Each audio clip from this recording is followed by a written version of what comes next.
Okay, so after we're here on the bottom of 32a in Tractate Kiddushin, towards the bottom quarter of the page. All right, so after this discussion between Rabbi Yehuda and his father, Rabbi Yecheskel, Shmuel rebuked Rabbi Yehuda for the manner in which he corrected his father. Amar le Shmuel Rabbi Yehuda. Shmuel said to Rabbi Yehuda, Shinino lo tema leila avuch hachi. Sharp one. Do not talk to your father like that. Right? And the commentaries say you should not have corrected your father in such an abrupt fashion. Father, do not teach the Mishnah in this manner. Because that's why we corrected him in the previous argument. Ditanya, for it had been taught in a brayso, Hare shehaya aviv over al divrei Torah, one whose father was violating a Torah law. Al yomer lo, you should not say to him, Abba avart al divrei Torah, Father, you have violated a Torah law. Ella omer lo, but rather he should tell him, he should say to his father, Abba kach kasuv b'Torah, Father, such and such is written in the Torah. Okay, so if God forbid one was in a situation, if one was in a situation where they are sitting by their father or mother, and the father or mother does something wrong, you're not allowed to correct them. You're not allowed to tell them, oh, you shouldn't be talking like that. You shouldn't be saying that. You shouldn't be acting like that. You shouldn't be, but rather you should say, the Torah says that such and such is the way to do it. Okay. Okay, does everyone get it? It's good? It's clear? It means there's a difference between rebuking the father or mother and telling them what you did is wrong versus versus there being a situation where you just say, you know what, the Torah says that this and this is the way that it should be done. Okay, this is what is written in the Torah. Not even that it should be done, but rather this is what's written in the Torah. It's written in the Torah that one should not speak Lashon Hara. It's written in the Torah that one should not lie. It's written in the Torah that one should keep Shabbat. You understand? And not to say, hey, Dad, you're wrong. Right? It's a very important thing. The Torah tells us, the Torah warns us not to contradict our parents. It's an important thing. I do this many times with my children, and until they learn the proper way. What I tell them is many times I'm talking to someone, I'm talking to a friend, I'm talking to an adult, or I'm just talking on the phone, and my children either walk into my study or they walk to me and they ask me a question. I stop my conversation and I tell my children, I'm sorry, you don't interrupt your father in the middle of talking. Okay? You don't interrupt your father in the middle of talking. And the children need to know that. And this is what this Talmud that we're focusing on here in Tractate Kiddushin is focusing a lot on the importance of proper respect of a child to a parent. Okay? So, excuse me. So, our sages now continue. The Talmud continues. It says, initially, the Gemara understands the Brayso concluding statement as a sarcastic rebuke. All right? Is what you are doing written in the Torah? All right? Therefore, the Gemara asks, Kach kasuv b'Torah? But one who says to his father, is such and such written in the Torah? It means the way the Talmud initially understands it is like you're sort of mocking your father. Is that what it says in the Torah? That you should drive on Shabbos? Is that what it says in the Torah? That you should speak Lashon Hara? Right? That's not a very nice way to say it.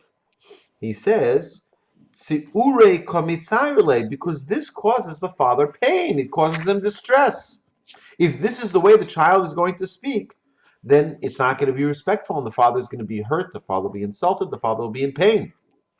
The Gemara answers, Ella Omarlo, rather the Brayso means to say that the son should tell his father, Abba Mikra Kasuv Batorah Kach. Father, the following verse is written in the Torah, and then quote the verse that prohibits the father's behavior.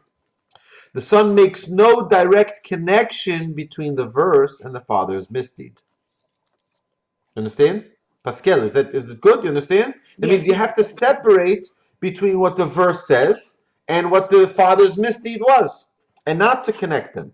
Rather, he allows the father to deduce for himself that he has erred. Right? It's a very interesting thing.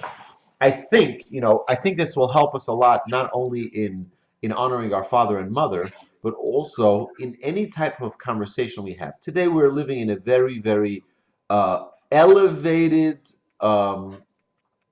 fractured, and polarized political sphere. You have people who are strong to the left, you have people who are strong to the right, and you have nobody in the middle, except for each individual. Each individual says, me, I'm in the middle, right? Those people are extreme right, those people are extreme left, I'm in the middle. Everyone's always in the middle. Everybody else is extremists. Okay, but when we get into discussions, whether it be with our neighbor, our friends, our family members, our colleagues at work, whoever it is, don't attach the people you're talking to their political views.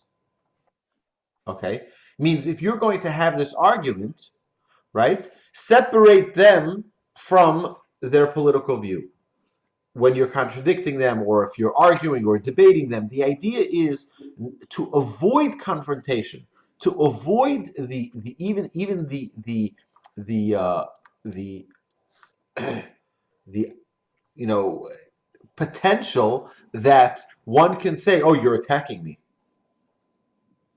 One shouldn't ever think that they're being attacked by you, but rather, you want to contradict someone's perspective. That's fine. Do it in a way that doesn't butt heads. It doesn't go head-on collision to insult them or hurt them. And I think that that would be a very, very good diffusion from what we have today in the political sphere. Everyone's got their emotions all worked up. Nobody, I have yet to hear a single person say that what happened last week at the Capitol was a good thing. Not a single person. I didn't hear anybody say that. But what I do hear is whether or not it was incited by the president, it wasn't incited by the president, it was this, it was that. I think that we need to stop associating and connecting everybody. Yesterday, there was a video that went out from someone on CNN that they said that anybody who supports President Trump is a Ku Klux Klan member, right? You're an alt-right. You're. I think that it's a terrible thing, right? It's a terrible thing that um, we're making enemies out of ourselves, out of our colleagues, our friends, our neighbors. We're not doing the right thing. I think we're not doing the right thing by making these attacks. What we could say is that it's not the right thing to destroy property. It's not the right thing to hurt people. It's not the right thing to murder people. It's not the right thing to destroy anybody's possessions, to walk into somebody's office, to sit by someone's desk. Everybody in their right mind knows that. How would anybody Rabbi, here feel if someone just walked into your office and put their feet on your desk and started reading your papers? You'd feel violated. Anybody in their right mind knows that. So I think we have to stop. I think the world that we're living in is very willing to kill people on television. If you run for public office, be ready to be murdered, not with a bullet, not with a stabbing, but with public shaming, with lashon hara that's going to be said about you on television, on radio, in the newspapers. If people like you, they'll defend you to no end. If they don't like you for whatever reason, they'll attack you. They'll say negative things to you. I'm just trying to serve my constituents. I'm just trying to just to right. People today have it's black and white. We're living in a black and white society. It's not a good thing. It's not a good thing Rabbi, that it's you're either with me or you're against me. I don't need to agree with you, and I can still love you, right? We can still be best friends and have different political views. And the world doesn't see it like that, because the world that we're living in is such a polarized world where you have to be if you're like this, you must hate Jews. If you're like this, you hate immigrants. If you do this, you hate the science. And if you do this, and that's not true. So I think we need to learn from this little piece of Talmud here is if you disagree with the action of someone, don't rebuke them directly, right? Don't rebuke them. Don't associate them with that action. You can rebuke an action that could be done in such a way, right? And that the person understands, oh, yeah, that's actually me. It's actually me. I'll tell you an amazing story. An amazing story of rebuke. There was a boy who came to school with a watch, a very nice watch he got for his birthday. It's a fourth grade, fifth grade, got a very nice watch for his birthday. So he came to class and he showed his rabbi that, look at my new watch. The rabbi makes a big deal out of it. Wow, it's amazing. Moshe got a new watch and it's so beautiful and everybody wants to come see it and it's really special. Okay. They all go to recess after, after that period. And when they come back from recess, the student who had that watch tells the rabbi, it's gone. Someone stole my watch. Someone stole my watch. So the rabbi says, whoever took that watch,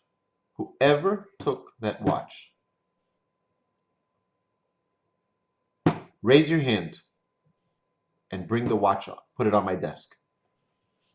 Nobody stands up and nobody gives them the watch. Nobody.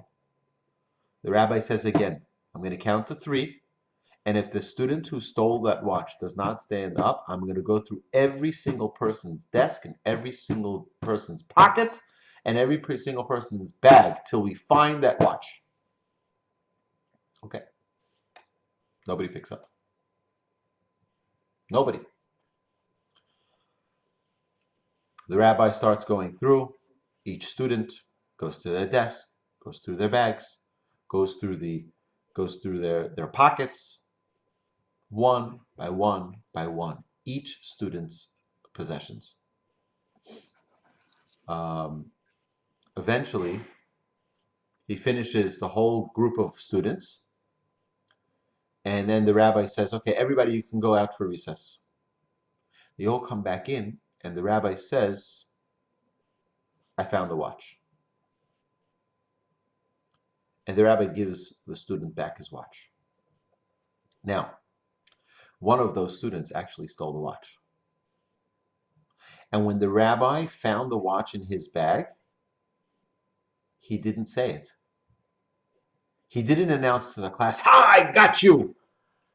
I caught you. Right? He just slipped it into his own pocket, the rabbi, so as not to, because you know what would be of that child that was caught? He'd forever be known as the thief. He'd forever be known as the outcast. He'd forever be known as the one who stole the watch. The rabbi saved his dignity. The rabbi, after they all came back from recess, he says, miraculously, I found this watch. Now, the person who stole it knew. It's a very important. I was sitting yesterday with a couple. I'm trying to remember where I was that this happened. Yes. Okay, so last night I had a meeting with a couple, students of mine for 15, 16 years. They have 2 young children. They're expecting their third. And one of them told me, the husband tells me something that my son did. That my son is 18 years old, something that my son did.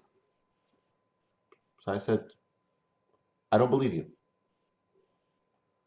So he says, you think I'm lying to you? I said, no. I know you're saying the truth. I still don't believe you. She says, what do you mean? I said, let me explain to you how education works. Education works the following. If you believe your child is here, he's not going to let you down. He's going to be here. If you believe your child is here, he's not going to let you down. He's going to be here. What you believe in your child is what they will become. I said to them, what is worse than catching your child doing something wrong? What is wrong? What is worse than your child doing something wrong?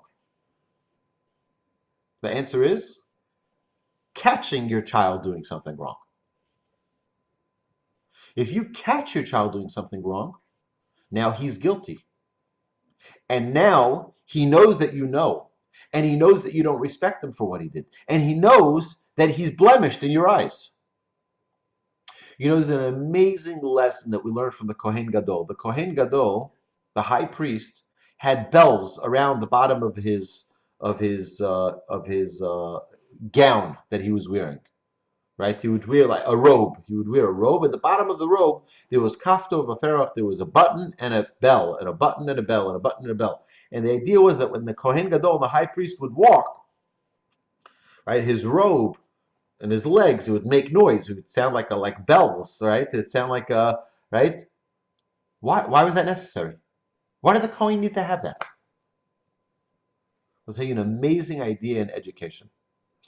So the Kohen Gadol was an elderly man, the long white beard, potentially, I don't know, right? Right? He would be a figurehead. He was the icon of the Jewish people. He walks around with the breastplate, with the hat, royalty, the representative of the Jewish people. But was he the only Kohen there? No. You had junior Kohens all over the place, right? They were doing the slaughtering, and they're doing this, and they're doing that, preparing everything for the senior head Kohen, for the high priest. You think they didn't play tag? You think they didn't run around a little and be a little wild? Of course they did. You think they didn't do things that were silly and nonsense? Of course they did. So, but the Torah does not want for them to be caught red-handed. So you know what would happen? They would have a warning bell. The Kohen Gadol was walking. Oh, he's coming. They prepare themselves. Why? Because what's worse than doing something wrong? Being caught by someone like a parent who catches their child. You know, my father would always give this example. He would say, what would happen if you have dessert? You know, dessert after the Shabbos meal. So what happens is typically my kids sit for the meal for the first half of the meal. Then they get restless and they go play with their toys and they play with their cars and the Lego and the this and the that. Okay, great. Comes dessert, like a bunch of little flies, they come right back to the table. They're there for the candies, for the chocolate, for the licorice, they're there, they smell it from a mile away, they all come back to the table. Okay, so what happens? Your child is sitting there, you'd say, okay, you can have 3 candies, 3 chocolates. Okay, so they look around, they try to pick the best ones, right? They finally pick their 3. Okay. As a parent, what should we do now? Should we take that tray and put it up on the top shelf so that the kid can't take more? Or do we leave it there right in the middle of the table? The answer is, we leave it right there in the middle of the table. Why? The child's going to take. We don't want him to be, he's going to take more. Right? The child's not going to be able to hold themselves from temptation. They're going to want to take more. The proper way to do it is as follows. You leave it right in the middle.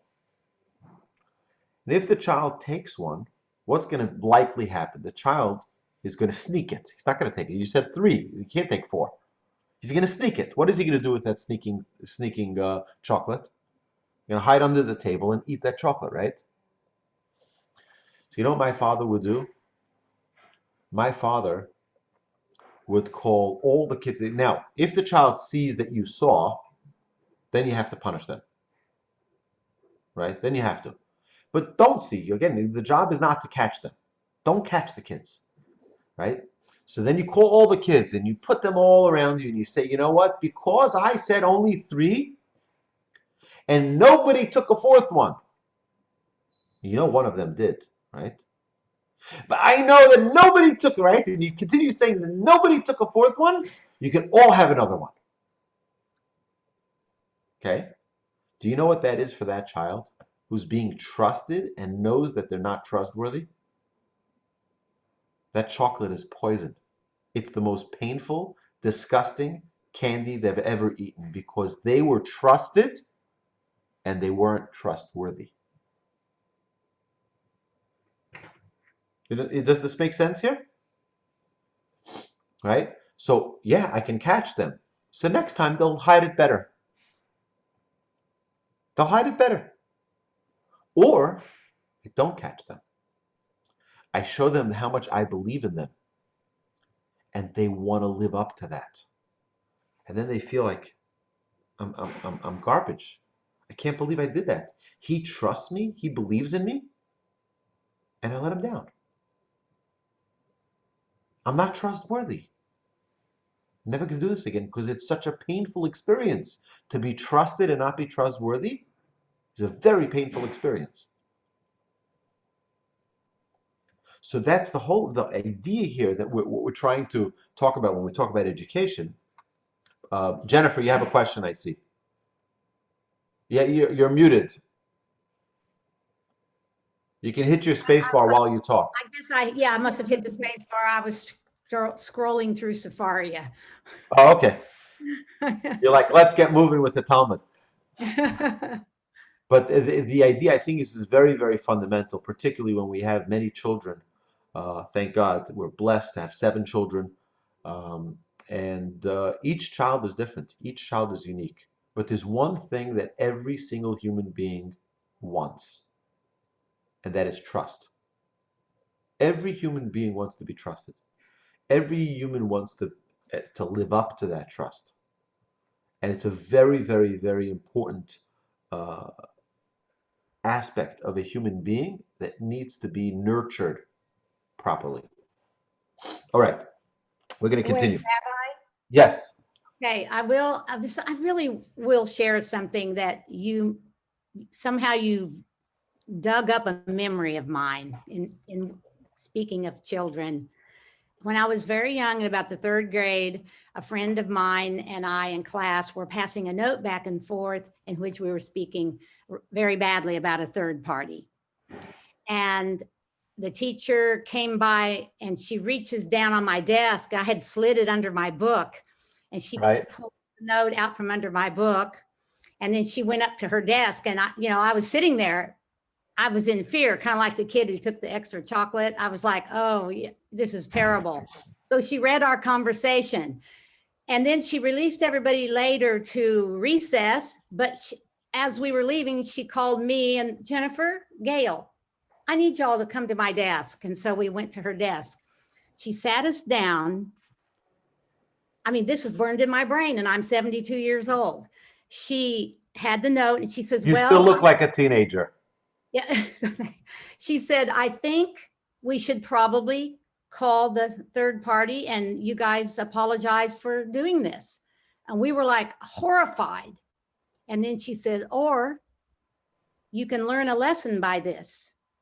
Never put in writing something that you won't stand behind and say out loud and stand behind.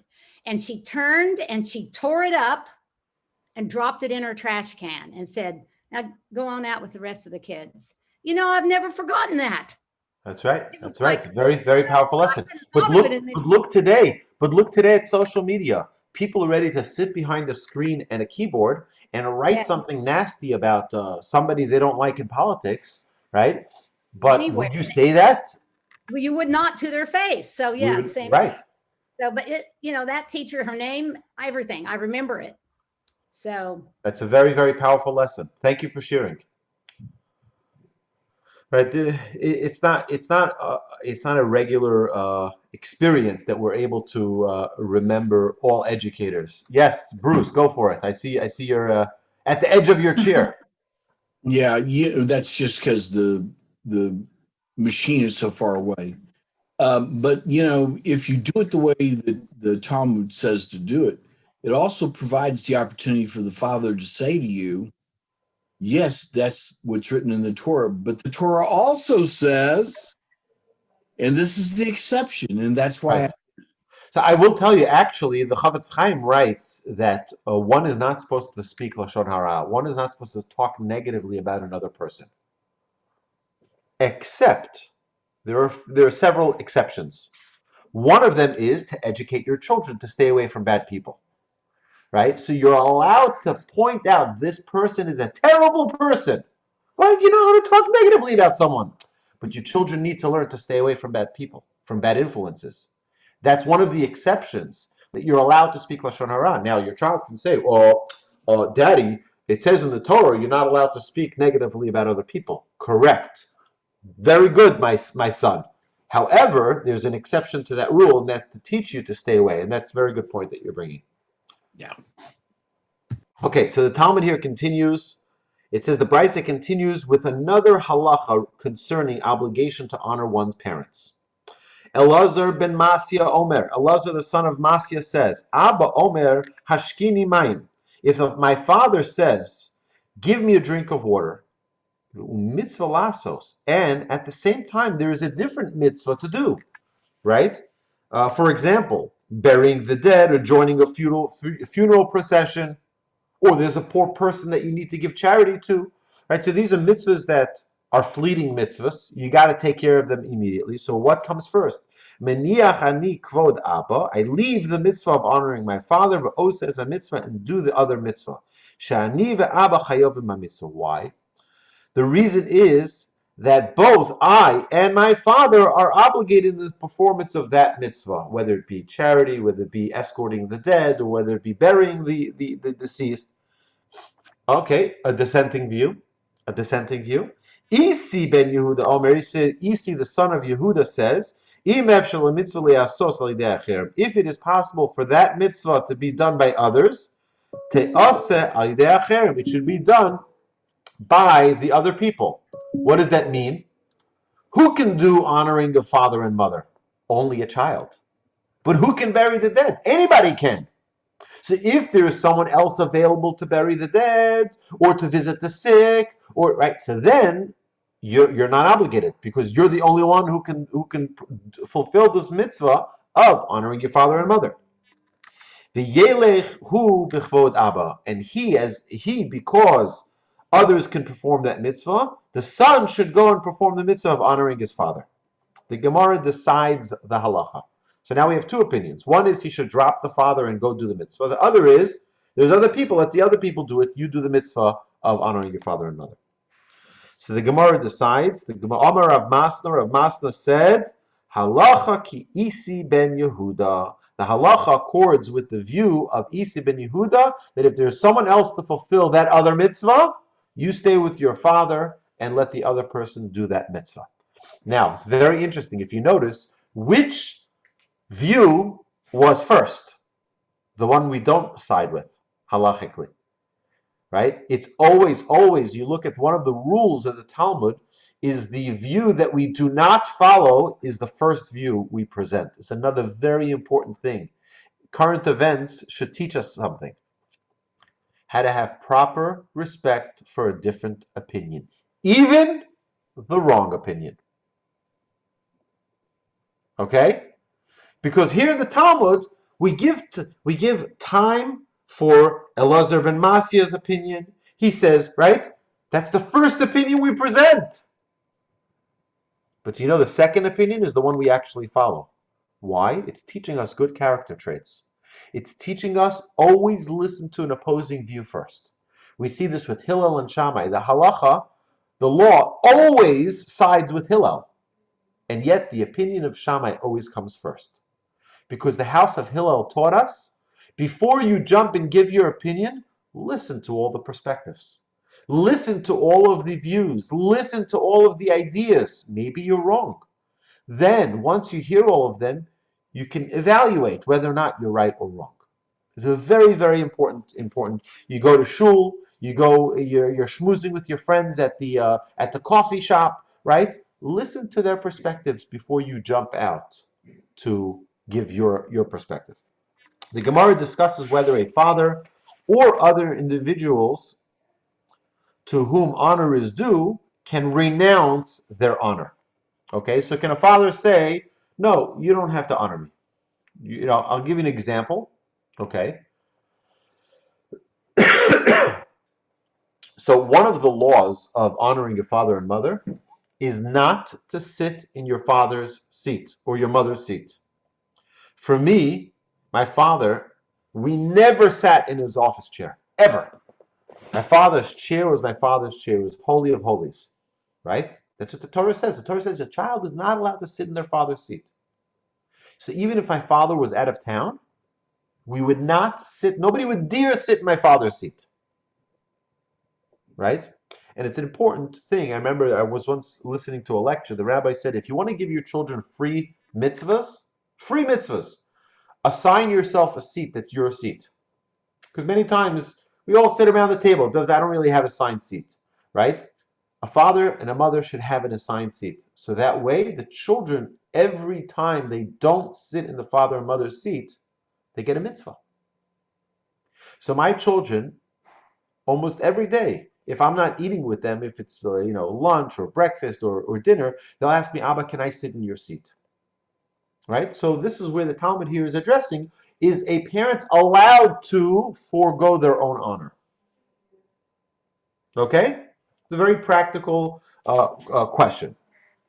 Amar Rav Yitzchak Bar Shela, Amar Rav Masna, Amar Rav Chisda, Rav Yitzchak, the son of Shela, said in the name of Rav Masna, who said in the name of Rav Chisda. Now again, let's just stop here for a second. Why is it important to go through? He and the son of him heard it in the name of this guy who said it in the name of that.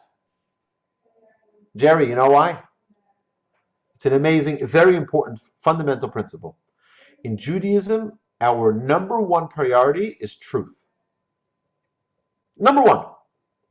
Right? We say, Hashem Elokechem Emet. Hashem, our God, is truth. God's stamp is true.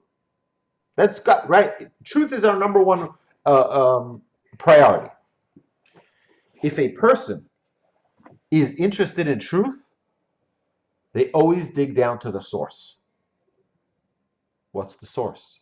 By the way, anonymous sources doesn't work. You don't have even one time in the Talmud, anonymous source. I don't want anyone to know my name. I don't want anyone to know my source. Right? If you read a news article and there's an anonymous source, don't believe a word. No such thing as anonymous sources. Yes, Jerry.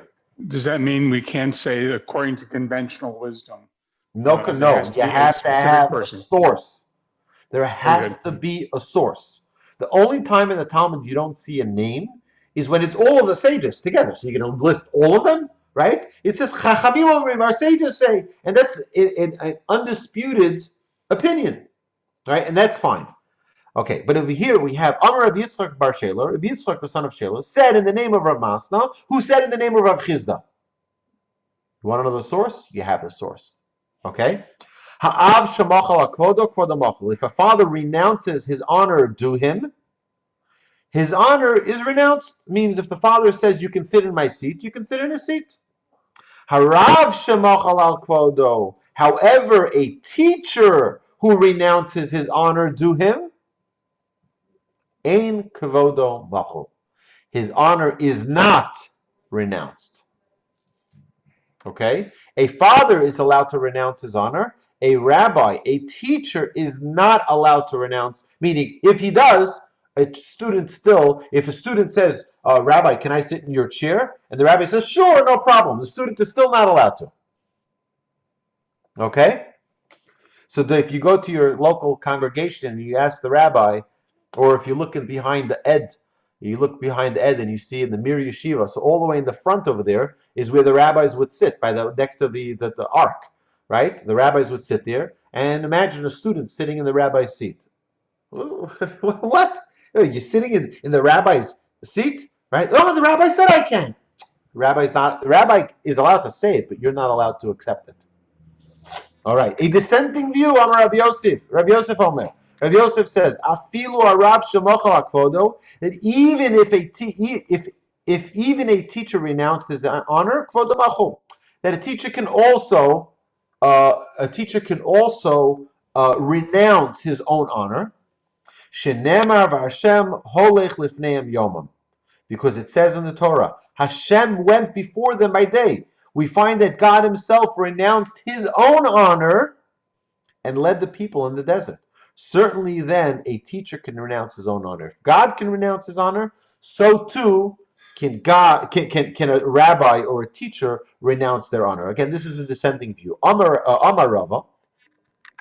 Rava backs up this view and says the following: Hachi hashta. Now then, this is not a valid comparison. Hasam HaKadosh Baruch Hu, in that case, is the Holy One, is the Almighty, Creator of heaven and earth. Alma dilehi, since it's His world, Vitorah dilehi, and the Torah is His.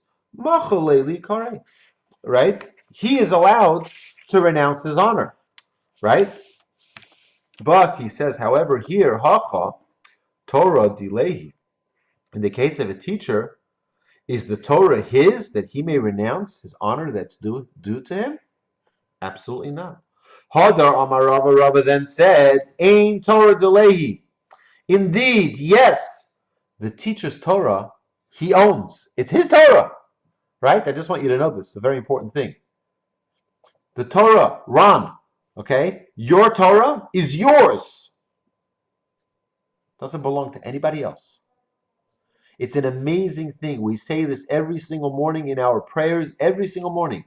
We say, Torah tziva lanu Moshe. It's a verse in the Torah. The Torah was commanded to us by Moses, through Moses.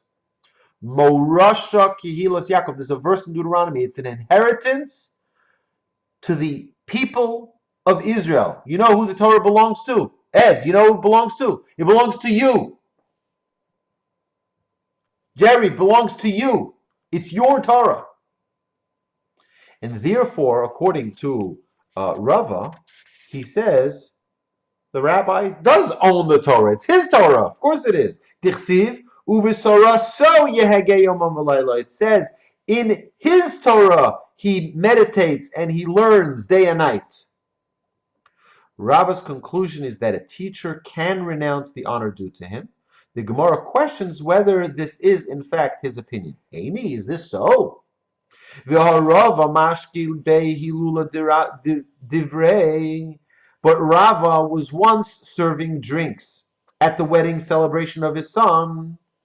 Vidal le kasol Rav Papa ul-Rav Huna bereid Rav Yeshua. And when he offered a cup of wine to Rav Papa and Rav Huna, son of Rav Yeshua, kamu mikame, they stood up before him in his honor.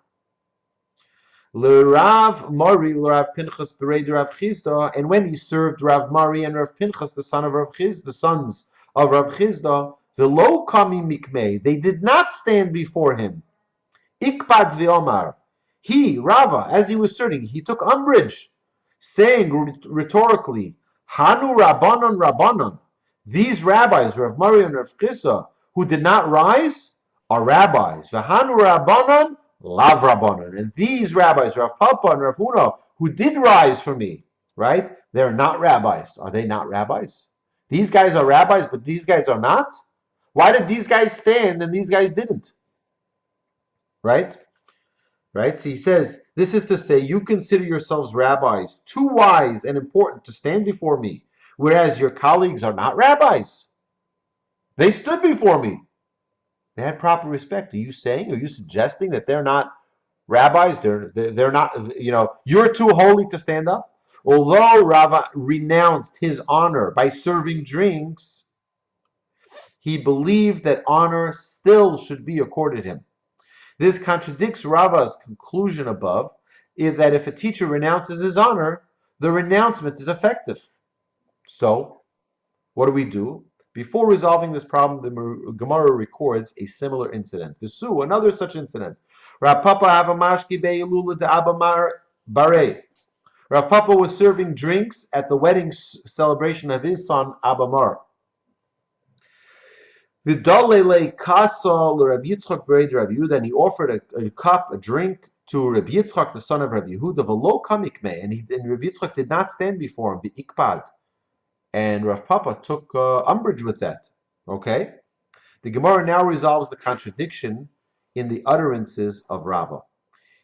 Although Rava renounced his honor at his son's wedding celebration, afilu hachi hidur mevad boy. Nevertheless, they, Rav Mari and Rav Pinchas, should have accorded him the proper token of honor. right? Although they were not obligated, they should have. He says it's okay, it's okay. Yeah, I'm serving drinks. Oh, no, it's my son's wedding. Yeah, right? He wasn't a bartender. Don't get me wrong, but he was going around, with the bottle of wine, serving people. But you're my rabbi. You shouldn't be serving me. It's not appropriate. I want to tell you something, a very, very important thing that Pascal will appreciate very, very much. You know one of the big differences between Ashkenazic Jews and Sephardic Jews? Sephardic Jews know how to respect the rabbi. It's an amazing thing. You look at Rabbi Yacobian, right? You go to Rabbi Yacobian synagogue. Would anybody even think of sitting in the rabbi's seat? No, just the thought is like, what? Would anybody talk before Rabbi walks in? Everybody stands up. It's something that we need to learn from the Sephardic Jews. They understand what it means to honor a rabbi. If you go into synagogues, a rabbi walks in, he's just like a regular Joe Schmo who happens to be sitting up in the front. Right? That's not the way it should be. We should teach ourselves. We have to all teach ourselves. A rabbi walks into a room, we have to stand up for them. Even if he's not my rabbi, he knows more wisdom than me. I have to stand up. In fact, the Torah talks a great deal about honor, because we also see that a non-Jew who's over the age of 70, I don't have to stand for any of you because you're all in your teenage years. You look so young, right? So I would stand if you were over 70, I would stand up for you. But you're all so young. But the halacha says, Mipnei seva tokum. I don't hear you, Bobby. You're muted. But it says, Mipnei seva tokum, you should stand before the elderly. What is the elderly? Our sages tell us 70 and older. But even a non-Jew who's over 70 years old, you should stand up. Why? Because they have wisdom. You know what we value in Judaism? Wisdom. But he's not a scholar. He's just an older man. He has white hair. So what? Sages tell us to have life experience. If you want to know guidance in life, look for someone with white hair. They'll be able to guide you. You know why? Because it's zikna. Zikna is elderliness. That someone who's older has life experience. They have wisdom. They have something they can impart to you. They have so much of stories and history that they can shed light to. So again, honor of a parent. A parent can say, yes, you can sit in my seat. But a rabbi, even if he says, yes, you can sit in my seat, the student should not do that. Because his honor is not really his honor, it's the people's honor. And I want to share with you one final story, and then I'll open up the floor to questions. There was a story, you know this Talmud? This Talmud, okay, comes from the original Talmud that was printed in the early 1900s. They had two Jewish printing presses. Now, there were Talmuds before, but it wasn't mass printed. There was a big fight between two different print houses as to who had the rights to print the Talmud. Who had the rights? And it went to court, and the rabbi who presided on that court was the great Reb Chaim Ozer Grodzinski. Reb Chaim Ozer Grodzinski was the paramount leader of the Jewish people in Europe. He was the Torah sage, and this hearing came in front of him. And he was going to decide which print house had the rights to print the Talmud.